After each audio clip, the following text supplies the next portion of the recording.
আমরা সকলে মিলে যদি শহীদ রাষ্ট্রপতি জিয়াউর রহমানের মানুষের পাশে দাঁড়ানোর যে শিক্ষা, সেই শিক্ষা যদি গ্রহণ করি, তাহলে পর্যায়ক্রমিকভাবে একসময় আমরা এই দেশ থেকে দুস্থ মানুষ বলতে যাদেরকে বোঝায় সেরকম মানুষের সংখ্যা অনেক আমরা কমিয়ে ফেলতে পারবো। ঢাকা দক্ষিণের অনেকগুলো জায়গাতে বিভিন্নভাবে ঘুরেছি, গাড়ি করে নিয়ে ঘুরেছি, যে এলাকার যে আবর্জনা বলুন, শুধু যে কোরবানির বর্জ্য তা নয়, একই সাথে অন্যান্য আবর্জনাও কতটুকু কি কেমন পরিষ্কার পরিচ্ছন্নতা হচ্ছে।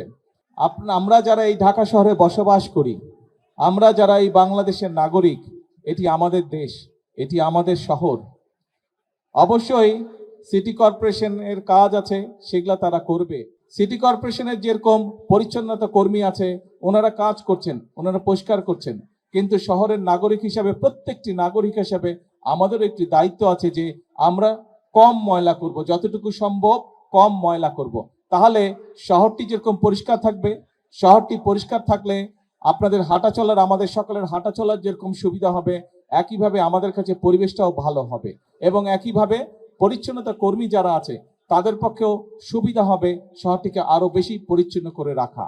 গত ৪৫ বছর যাবৎ শহীদ জিয়ার শাহাদাত বরণের পর থেকে এই দিবসটিতে আমরা চেষ্টা করি, বিভিন্ন আমাদের নেতৃবৃন্দরা চেষ্টা করে স্ব এলাকায় দুস্থ মানুষ যারা আছে তাদের পাশে বিভিন্নভাবে সহযোগিতার হাত বাড়ানোর জন্য। শহীদ রাষ্ট্রপতি আমাদের জিয়াউর রহমান আমাদেরকে বলেছেন দুস্থ মানুষের পাশে দাঁড়ানোর জন্য।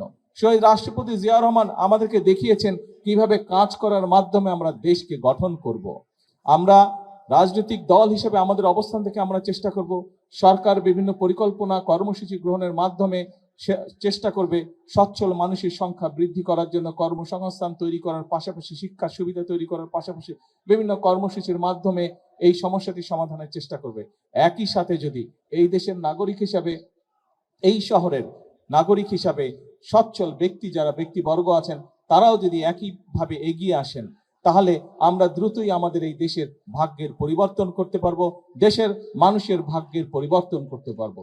শহীদ রাষ্ট্রপতি জিয়াউর রহমান এই দেশের ভাগ্য এবং এই দেশের মানুষের ভাগ্যের পরিবর্তনের রাজনীতি শুরু করেছিলেন।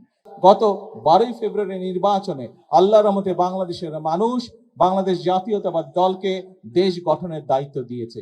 বাংলাদেশ জাতীয়তাবাদী দল বিএনপির সকল ক্ষমতার উৎস হচ্ছে জনগণ।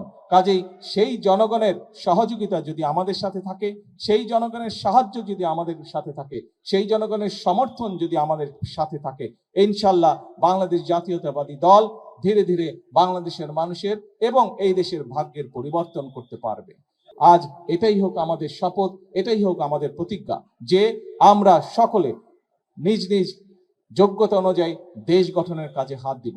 বাংলাদেশের 20 কোটি মানুষের 40 কোটি হাতকে আমরা শ্রমিকের হাতে রূপান্তরিত করব এবং এর মাধ্যমে আমরা দেশের মানুষের ভাগ্যের পরিবর্তন করব ইনশাআল্লাহ, দেশের ভাগ্যের পরিবর্তন করব ইনশাআল্লাহ। যেই দেশকে নিয়ে আমরা গৌরব করতে পারি, এইরকম একটি দেশ ইনশাআল্লাহ আমরা গড়ে তুলতে সক্ষম হব।